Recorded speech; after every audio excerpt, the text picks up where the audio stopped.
The Battle of Sacred Stone Monastery.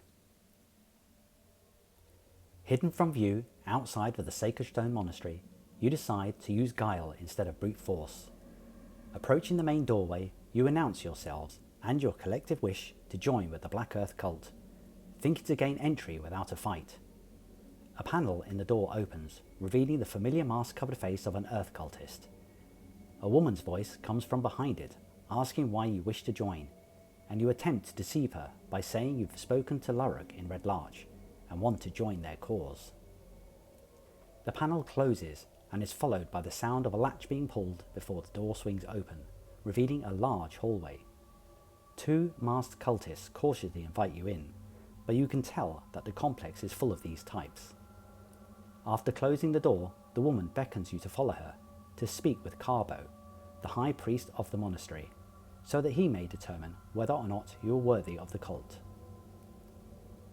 After a short walk through some of the monastery's corridors, you are led to a huge hall in which stands who you presume is Carbo, flanked by two more priests. You engage in a few words before he agrees to you joining, asking you to forego your weapons, armour and goods, and to begin work in the kitchens. Jadago is immediately riled and bristles with anger, and the rest of you suddenly see the flaw in your plan. You stall for a moment before Carbo loses patience and demands you obey him.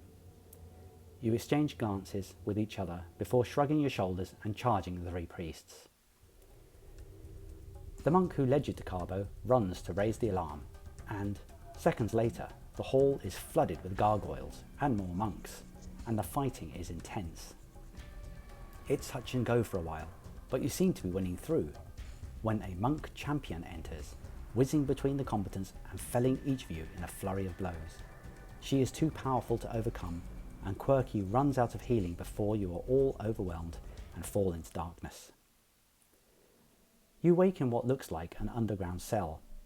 The monks could have let you die, but clearly they have a use for you. Your equipment is gone, and you are completely naked, but the monks fail to take precautions against potential spellcasters, and for a short while, Helfi and Leilune have recovered enough to invoke the powers of their patrons. Helfi decides to change into gaseous form so that she may pass the cell door and scout the area. Leilune decides to do similar, but through the eyes of her owl familiar. After about an hour, the party has a good idea of the layout of the dungeon, and Helfi has identified that there are two further cells nearby with numerous captives, and a nearby ogre as being the jailer. What isn't encouraging is that the ogre also has several Orog cronies for company. Whilst deciding what to do next, you hear the ogre approaching to bring food to you and the other prisoners. Helfi decides to materialise on the outside of the prison and ambush the ogre. As it nears the cell door, both Helfi and Leilune unleash eldritch hell upon it, and it goes down in a gibbering mass before it has a moment to yell for help.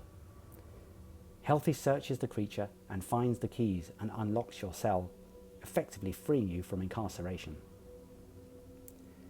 As you stretch out your limbs in your nakedness in the dark corridor, you hear admonishing comments from the other prisoners, worried they will be victims of repercussions due to your attempted escape. You decide to find out more about these prisoners and encounter a dwarf called Bruldenthar, who says he was part of the Mirabar delegation that got ambushed by the Earth cultists south of Beliard, and that most of the delegation's guards were slain. The Earth cultists and their captives were ferried across the Desserin River by pirates who received the dwarf's beloved books as payment. However, bandits flying on giant vultures ambushed the Earth cultists somewhere in the Sumber Hills, and these bandits captured a delegate called Desena Norvale. Bruldenthar and the rest were brought to the Sacred Stone Monastery, and they were put to work, but two delegates, called Rundorth and Teresiel, were taken below to an unknown fate. When asking what is meant by below, Bruldenthar lets you know that the Black Earth has a temple in the ground under the monastery, and that the entrance is somewhere in these caves.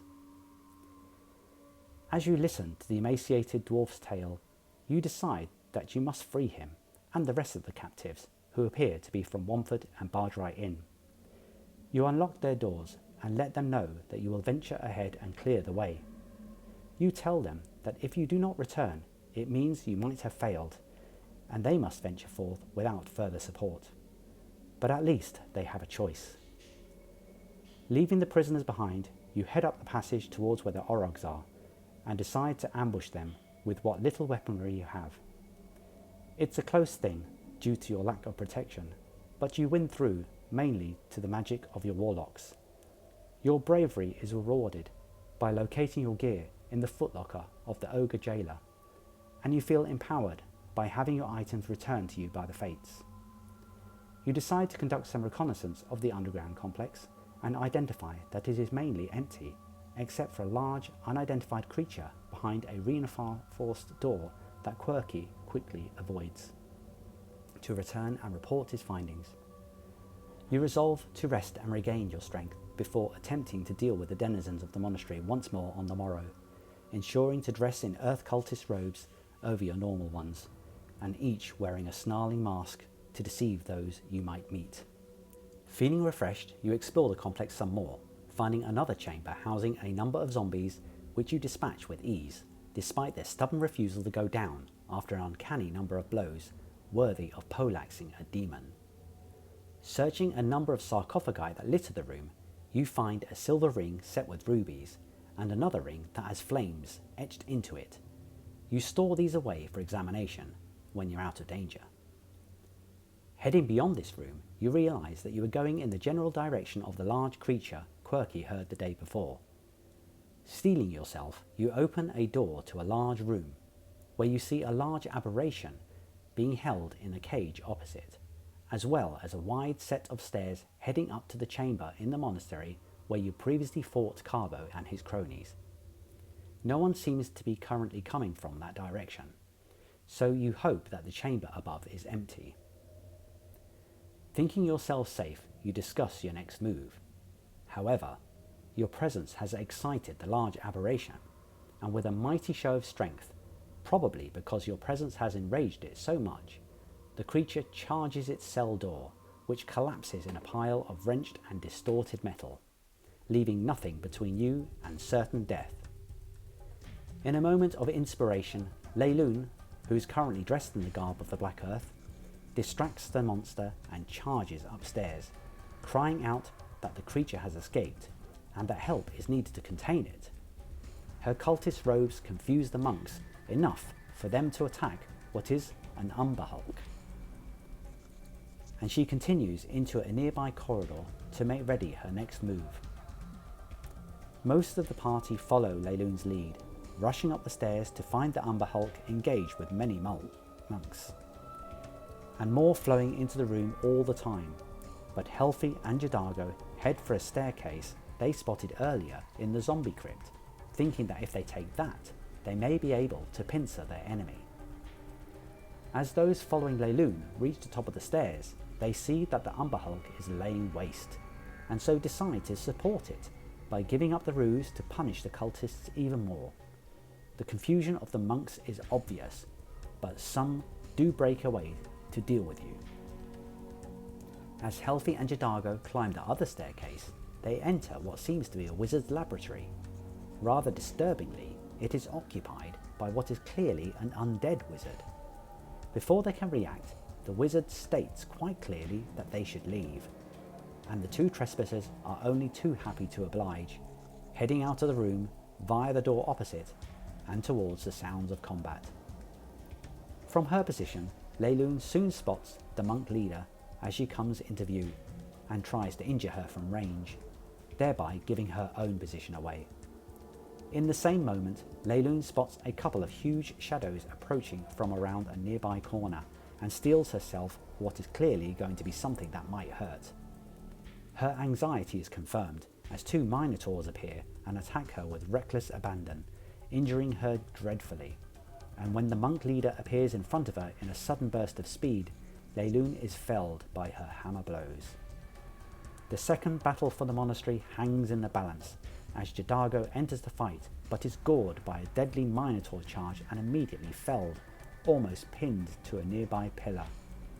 Muezza continues to pepper the monks from range as they try to deal with the Umber Hulk, and Helfi rides her luck by somehow avoiding great injury. However, the monks finally put the Umber Hulk down and turn their attention to the intruders, while Helfi makes a gutsy move to within range of the monk leader to heal Leilune back to consciousness. As Leilune recovers, the monk fails to land any blows on Helfi, and the two heroes of the north extinguish her life before turning their attention to the Minotaurs. Jadago's fate is more perilous. His friends are isolated from him and unable to help. Left in the lap of the gods, the Tabaxi rolls dice with the fates and wins the right to continue living, his wounds clotting to prevent him from bleeding out, but still remaining blissfully unconscious. Very soon, the party is left facing only a single Minotaur, but its recklessness is its own enemy, as he leaves his defences open and allows simple attacks to land. He goes down with a mighty bellow, and the monastery reverberates with the silence that is left behind. It is time to lick your wounds and take the field. The Sacred Stone Monastery is yours.